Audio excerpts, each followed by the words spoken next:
Hi friends, ಇವತ್ತು ನಾನು ನಿಮಗೆ ಆರೋಗ್ಯಕರವಾದಂಥ ಅಂಟಿನ ಉಂಡೆ ಮಾಡೋದು ಹೇಗೆ ಅಂತ ತೋರಿಸ್ತಾ ಇದ್ದೀನಿ. ಅದಕ್ಕೆ ನಾನು ದ್ರಾಕ್ಷಿ, ಗೋಡಂಬಿ, ಬಾದಾಮಿ ಮತ್ತು ಪಿಸ್ತಾ, ಗಸಗಸೆ, ಅಂಟು ಇದಿಷ್ಟು ಪದಾರ್ಥಗಳನ್ನ ತೊಗೊಂಡಿದ್ದೀನಿ. 200 ಗ್ರಾಮಷ್ಟು ಬಾದಾಮಿ, 200 ಗ್ರಾಮಷ್ಟು ಗೋಡಂಬಿ, ದ್ರಾಕ್ಷಿ 200 ಗ್ರಾಮಷ್ಟು, 150 ಗ್ರಾಮಷ್ಟು ಪಿಸ್ತಾ ತೊಗೊಂಡಿದ್ದೀನಿ. 1 kg ಅಷ್ಟು ಉತ್ತತ್ತಿನ ತೊಗೊಂಡಿದ್ದೀನಿ. ಇದನ್ನು ಕುಟ್ಟಿ ಈ ಥರ ಬೀಜ ತೆಗೆದು ಸಪ್ರೇಟ್ ಮಾಡಿ ಇಟ್ಟಿದ್ದೀನಿ.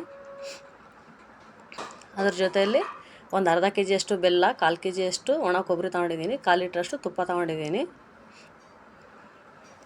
ಇದಕ್ಕೆ ಮಸಾಲೆ ಪದಾರ್ಥಗಳು ಜಾಯಿಕಾಯಿ, ಜಾಯಿಪತ್ರೆ, ಹಿಪ್ಲಿ, ಮೋಡಿ ಮತ್ತು ಮೆಂತ್ಯಕಾಳು, ಏಲಕ್ಕಿನ ತೊಗೊಂಡಿದ್ದೀನಿ. ಮೆಂತ್ಯಕಾಳು ಇದನ್ನೆಲ್ಲ ಕೆಂಪಾಗಿ ರೋಸ್ಟ್ ಮಾಡಬೇಕು. ಹಿಪ್ಲಿ, ಮೋಡಿ, ಜಾಯಿಕಾಯಿ ಇದೆಷ್ಟನ್ನು. ನಂತರ ಇದು ಸಿಪ್ಪೆ ತೆಗೆದಿಟ್ಟಿರೋಂಥ ಬೀಜ ತೆಗೆದಿಟ್ಟಿರೋಂಥ ಉತ್ತತ್ತಿನ ಮಿಕ್ಸಿ ಮಾಡಿ ಗ್ರೈಂಡ್ ಮಾಡ್ಕೋಬೇಕು. ತರಿಯಾಗಿ ಗ್ರೈಂಡ್ ಮಾಡಿದ್ರೂ ಸಾಕಾಗುತ್ತೆ. ಈ ರೀತಿಯಾಗಿ ಈಗ ಮಿಕ್ಸಿ ಮಾಡಿದ್ದೀನಲ್ಲ, ಈ ರೀತಿಯಾಗಿ ತರಿಯಾಗಿ ಮಿಕ್ಸಿ ಮಾಡಿ ಇಡಬೇಕು. ನಂತರ ಇದಕ್ಕೆ ತುರಿದಿಟ್ಟಿರೋಂಥ ಒಣಕಾಯಿನ ಇದನ್ನು ಕೂಡ ಮಿಕ್ಸಿ ಜಾರ್ಗೆ ಒಂದು 2 ರೌಂಡ್ ಅಷ್ಟೇ ತಿರುಗಿಸ್ಕೋಬೇಕಾಗುತ್ತೆ.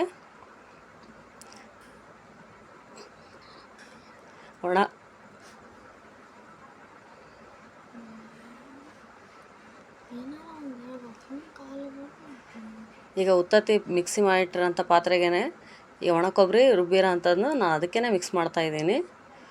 ಇದು ಉತ್ತತ್ತಿ ಆಗಲಿ ಒಣ ಕೊಬ್ಬರಿ ಆಗಲಿ ಗ್ರೈಂಡ್ ಮಾಡುವಾಗ ಇದಕ್ಕೆ ನೀರೇನನ್ನು ಸೇರಿಸಬಾರ್ದು, ಡ್ರೈ ಆಗೇ ಪೌಡ್ರ್ ಮಾಡಬೇಕಾಗತ್ತೆ. ಈಗ ಇದಕ್ಕೆ ನಾನು ಗೋಡಂಬಿನ ಕಟ್ ಮಾಡ್ತಾಯಿದ್ದೀನಿ, ಪೀಸ್ ಮಾಡಿ ಒಂದರಲ್ಲಿ 2 ಮಾಡಿ ಹಾಕ್ತಾಯಿದ್ದೀನಿ. ಆಮೇಲೆ ಬಾದಾಮಿನ ಸ್ವಲ್ಪ ಅದನ್ನು ಜಜ್ಜಬೇಕು. ಹಾಗೆಯೇ ಪಿಸ್ತಾನು ಕೂಡ ಜಜ್ಜಬೇಕು ಸ್ವಲ್ಪ. ಈಗ ಇದಿಷ್ಟನ್ನು ನಾನು ಈ ಥರ ಎಲ್ಲ ಸಣ್ಣದಾಗಿ ಕುಟ್ಟಿ ಇಟ್ಟಿದ್ದೀನಿ.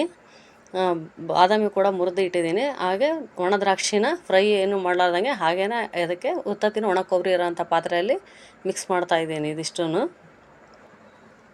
ಇದಿಷ್ಟು ಡ್ರೈ ಫ್ರೂಟ್ಸ್ನ ನಾನೀಗ ಇದಕ್ಕೆ ಹಾಕ್ತಾಯಿದ್ದೀನಿ. ಈಗ ನಾವು ತೆಗೆದಿಟ್ಟಿರೋಂಥ ಮೆಂತ್ಯಕಾಳು, ಜಾಯಿಕಾಯಿ, ಜಾಯಿಪತ್ರೆ, ಹಿಪ್ಲಿ, ಮೋಡಿ ಇದೆಷ್ಟನ್ನು ಕೂಡ ನಾವು ಡ್ರೈ ರೋಸ್ಟ್ ಮಾಡ್ಕೋಬೇಕಾಗುತ್ತೆ. ಏಲಕ್ಕಿನ ಹಸಿಯಾಗೇ ಕುಟ್ಟಿ ಅದನ್ನು ಹಾಕಬೇಕಾಗುತ್ತೆ.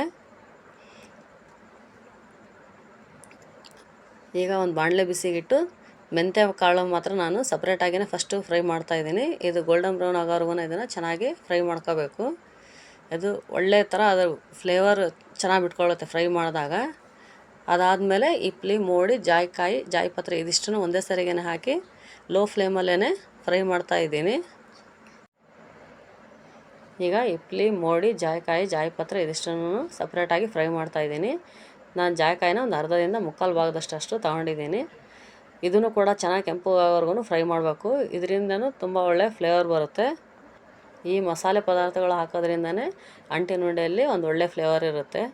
ಆಮೇಲೆ ಇದು ಹಾಕೋದ್ರಿಂದನೇ ಟೇಸ್ಟು ಕೂಡ ತುಂಬ ಚೆನ್ನಾಗಿ ಆಗುತ್ತೆ.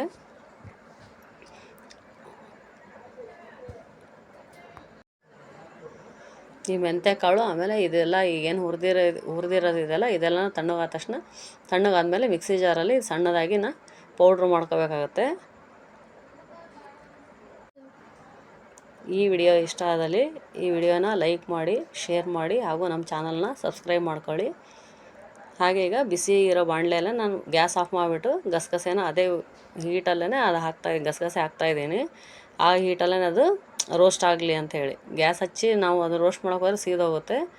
ಹಾಗಾಗಿ ಬಿಸಿ ಇರೋ ಬಾಣಲೆಯಲ್ಲೇ ಅದು ಹಾಕಿದರೆ ಸಾಕಾಗುತ್ತೆ. ಅಷ್ಟೇ ಹೀಟ್ಗೆ ಅದು ರೋಸ್ಟ್ ಆಗಿರುತ್ತೆ.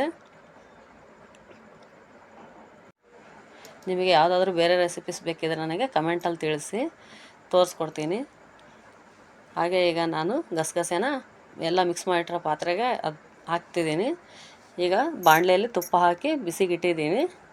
ಆ ತುಪ್ಪ ಬಿಸಿ ಆದಮೇಲೆ ಅಂಟನ್ನ ಅದರಲ್ಲಿ ಹಾಕಿ ಅದನ್ನು ಫ್ರೈ ಮಾಡ್ಕೋಬೇಕು. ತುಪ್ಪ ಕಾದಾದಮೇಲೆ ಅದಕ್ಕೆ ಅಂಟನ್ನ ಹಾಕಿ ಫ್ರೈ ಮಾಡ್ಕೋಬೇಕು. ಫ್ರೈ ತುಂಬ ಹಗುರವಾಗಿ ಅರಳುತ್ತೆ ಅದು ಬಿಸಿ ತುಪ್ಪದಲ್ಲಿ ಕರೆದು ಹಾಕೋದ್ರಿಂದ. ಆಮೇಲೆ ತುಪ್ಪದಲ್ಲಿ ಕರೆದು ಹಾಕೋದ್ರಿಂದ ಟೇಸ್ಟ್ ಕೂಡ ತುಂಬ ಚೆನ್ನಾಗಿರುತ್ತೆ. ಈ ಅಂಟಿನ ಉಂಡೆ ತುಂಬಾ ಆರೋಗ್ಯಕ್ಕೂ ಕೂಡ ತುಂಬಾ ಒಳ್ಳೆಯದು. ಬಾಣಂತಿಯರಿಗೂ ಈ ಅಂಟಿನ ಉಂಡೆ ತುಂಬಾ ಒಳ್ಳೆಯದು. ಮಕ್ಕಳಿಗೂ ಸಹ ಮಾಡಿಕೊಡ್ಬೋದು ಇದನ್ನು. ಈಗ ತುಪ್ಪ ಬಿಸಿಯಾಗಿದೆ, ಅದಕ್ಕೆ ಅಂಟನ್ನ ಹಾಕಿ ಫ್ರೈ ಮಾಡ್ತಾಯಿದ್ದೀನಿ.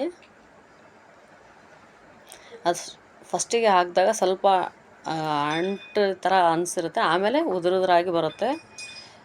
ಈ ಅಂಟಿನ ಉಂಡೆಯಲ್ಲಿ ಇದೊಂದು ಸ್ಪೆಷಲ್ ಟೇಸ್ಟ್ ಕೊಡುತ್ತೆ ಅಂತಲೇ ಹೇಳ್ಬೋದು ಅಂಟು.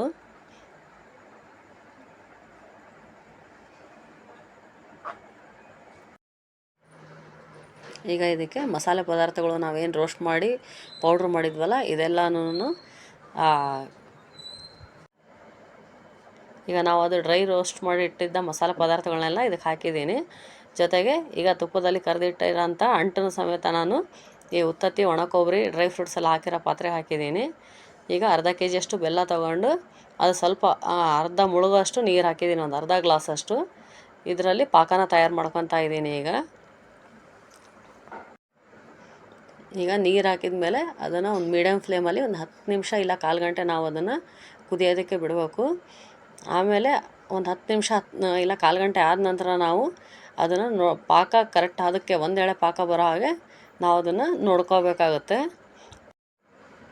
ನಾವೀಗ ಪಾಕ ರೆಡಿ ಆಗೋಷ್ಟರಲ್ಲಿ ಈಗ ನಾವು ಎಲ್ಲ ಒಂದು ದೊಡ್ಡ ಪಾತ್ರೆಗೆ ಎಲ್ಲ ಕಾಯಿ, ಉತ್ತತ್ತಿ ಎಲ್ಲ ಮಿಕ್ಸಿ ಮಾಡಿರೋದೆಲ್ಲ ಒಂದು ಪಾತ್ರೆಯಲ್ಲಿ ಹಾಕಿರ್ತೀವಲ್ಲ, ಸ್ವಲ್ಪ ಅಗಲವಾಗಿರೋಂಥ ದೊಡ್ಡ ಪಾತ್ರೆನೇ ತೊಗೋಬೇಕು ಇದಕ್ಕೆಲ್ಲ ಮಿಕ್ಸ್ ಮಾಡೋದಕ್ಕೆ. ಈಗ ಈ ಪಾತ್ರೆಯಲ್ಲಿ ಇನ್ನೊಂದು ಸರಿ ಏನೇನು ಹಾಕಿದ್ದೀನಿ ಅಂತ ಹೇಳ್ತಾ ಇದ್ದೀನಿ. ಉತ್ತತ್ತಿ, ಒಣ ಕೊಬ್ಬರಿ, ದ್ರಾಕ್ಷಿ, ಗೋಡಂಬಿ, ಬಾದಾಮಿ, ಪಿಸ್ತಾ, ಆಮೇಲೆ ತುಪ್ಪದಲ್ಲಿ ಕರೆದಿರೋ ಅಂಥ ಅಂಟು, ಆಮೇಲೆ ಏಲಕ್ಕಿ, ಜಾಯಿಕಾಯಿ, ಜಾಯಿಪತ್ರೆ, ಇಪ್ಲಿ, ಮೋಡಿ, ಇದಿಷ್ಟೂ ಡ್ರೈ ಫ್ರೈ ಮಾಡಿ ಇದನ್ನು ಪೌಡ್ರ್ ಮಾಡಿ ಮಿಕ್ಸ್ ಮಾಡಿದ್ದೀನಿ. ಇದೆಲ್ಲದನ್ನು ಚೆನ್ನಾಗಿ ಮಿಕ್ಸ್ ಮಾಡ್ಕೋಬೇಕು. ಆದಷ್ಟು ಚೆನ್ನಾಗಿ ಮಿಕ್ಸ್ ಮಾಡಿದ್ರೇ ಒಳ್ಳೆಯದು. ಇಲ್ಲಾಂದರೆ ಸಪ್ರೇಟಾಗಿ ಬೇರೆ ಬೇರೆ ಥರ ಇರುತ್ತೆ ಮಸಾಲೆ ಪೌಡ್ರು ನಾವು ಹಾಕಿರೋದು, ಅದೆಲ್ಲನೂ ಸಪ್ರೇಟಾಗಿರುತ್ತೆ. ಹಂಗಾಗಿ ಇದನ್ನು ಚೆನ್ನಾಗಿ ಮಿಕ್ಸ್ ಮಾಡ್ಕೋಬೇಕು. ಇವಾಗ ಬೆಲ್ಲ ರೆಡಿಯಾಗಿರುತ್ತೆ ಅಷ್ಟರಲ್ಲಿ ಅಂಟು. ಈ ರೀತಿಯಾಗಿ ಒಂದೆಳೆ ಪಾಕ ಬಂದರೆ ಸಾಕಾಗುತ್ತೆ. ಈ ಥರ ಕೈಯಲ್ಲಾದ್ರೂ ಗೊತ್ತಾಗುತ್ತೆ. ಅಥವಾ ಒಂದು ಬಟ್ಲಲ್ಲಿ ನೀರು ತೊಗೊಂಡು ನೀರಲ್ಲಿ ನಾವು ಸ್ವಲ್ಪ ಪಾಕ ಹಾಕಿದರೆ ಪಾಕ ಕರಗೋದಿಲ್ಲ, ಸ್ವಲ್ಪ ಗಟ್ಟಿಯಾಗುತ್ತೆ, ಒಂದು ಕಡೆ ಇರುತ್ತೆ. ಅದರಿಂದ ನಮಗೆ ಪಾಕ ರೆಡಿಯಾಗಿದೆ ಅಂತ ಗೊತ್ತಾಗುತ್ತೆ. ಈಗ ಆಗಿರೋಂಥ ಪಾಕನ ನಾವು ಮಿಕ್ಸ್ ಮಾಡಿಟ್ಟಿರೋಂಥ ಈ ಡ್ರೈ ಫ್ರೂಟ್ಸ್ ಇದರಲ್ಲಿ ಮಿಕ್ಸ್ ಮಾಡಿ ಇದನ್ನು ಹಾಕಬೇಕಾಗುತ್ತೆ. ಈ ಪಾಕ ಹಾಕಿದ ನಂತರನೂ ಕೂಡ ನಾವು ಚೆನ್ನಾಗಿಯೇ ಇದನ್ನು ಕಲಿಸ್ಬೇಕು. ಹಾಗೆಯೇ ಇದು ಬಿಸಿ ಇರುವಾಗಲೇ ನಾವು ಉಂಡೆನೂ ಕಟ್ಟಬೇಕು. ಇದ್ರ ಜೊತೆಗೆ ನಾವೀಗ ಅಂಟನ್ನ ಕರೆದಿಟ್ಕೊಂಡಿದ್ವಲ್ಲ ಅದೇ ತುಪ್ಪನಾಗೆ ನಾನು ಈ ಉಂಡೆ ಕಟ್ಟಲಿಕ್ಕೆ ಇದನ್ನು ಹಾಕ್ತಾಯಿದ್ದೀನಿ. ತುಪ್ಪ ಎಷ್ಟು ಹಾಕ್ತೀವೋ ಅಷ್ಟು ಚೆನ್ನಾಗಿರುತ್ತೆ ಇದು. ಇದನ್ನು ಪಾಕ ಹಾಕಿದ ನಂತರ ಚೆನ್ನಾಗಿ ಮಿಕ್ಸ್ ಮಾಡ್ಕೋಬೇಕು. ಪಾಕನೂ ತುಪ್ಪ ಹಾಕಿದ್ದೀನಿ. ಈಗ ಎರಡೂ ಚೆನ್ನಾಗಿ ಮಿಕ್ಸ್ ಮಾಡಿ ಸ್ವಲ್ಪ ಬಿಸಿ ಇರುವಾಗಲೇ ಇದನ್ನು ಉಂಡೆಗಳನ್ನ ಕಟ್ಕೋಬೇಕಾಗುತ್ತೆ. ಈಗ ನಮಗೆ ಸೈಜ್ ನಮಗೆ ಎಷ್ಟು ಬೇಕು ಅನಿಸುತ್ತೋ ಆ ಸೈಜಲ್ಲಿ ನಾವು ಉಂಡೆನ ರೆಡಿ ಮಾಡ್ಕೋಬೇಕು. ಟೇಸ್ಟ್ ಅಂತೂ ಫುಲ್ ಅದ್ಭುತವಾಗಿರುತ್ತೆ, ತುಂಬ ಚೆನ್ನಾಗಿರುತ್ತೆ. ನೀವು ಒಂದು ಸರಿ ಟ್ರೈ ಮಾಡಿ ನೋಡಿದರೆ ಪದೇ ಪದೇ ಮಾಡ್ಕೊತೀರ, ನಿಮಗೇನೆ ಅಷ್ಟು ಇಷ್ಟ ಆಗುತ್ತೆ ಈ ಟೇಸ್ಟ್. ಇದು ತುಂಬ ಚೆನ್ನಾಗಿರುತ್ತೆ ಅಂಟಿನ ಉಂಡೆ, ಅಷ್ಟೇ ಆರೋಗ್ಯಕ್ಕೂ ಕೂಡ ಒಳ್ಳೆಯದು. ಅದೇ ರೀತಿ ಇದು ಬಾಣ್ತಿಯರಿಗಾಗಲಿ, ಋತುಮತಿ ಆಗಿರೋಂಥ ಹೆಣ್ಮಕ್ಳಿಗಾಗಲಿ, ಇಲ್ಲ ಮಕ್ಕಳಿಗೂ ದೊಡ್ಡವ್ರಿಗೆ ಯಾರಿಗಾದ್ರೂ ತುಂಬಾ ಒಳ್ಳೆಯದು. ಈ ವಿಡಿಯೋ ಇಷ್ಟ ಆದರೆ ಲೈಕ್ ಮಾಡಿ ಹಾಗೂ ಶೇರ್ ಮಾಡಿ, ನಮ್ಮ ಚಾನಲ್ನ ಸಬ್ಸ್ಕ್ರೈಬ್ ಮಾಡಿ.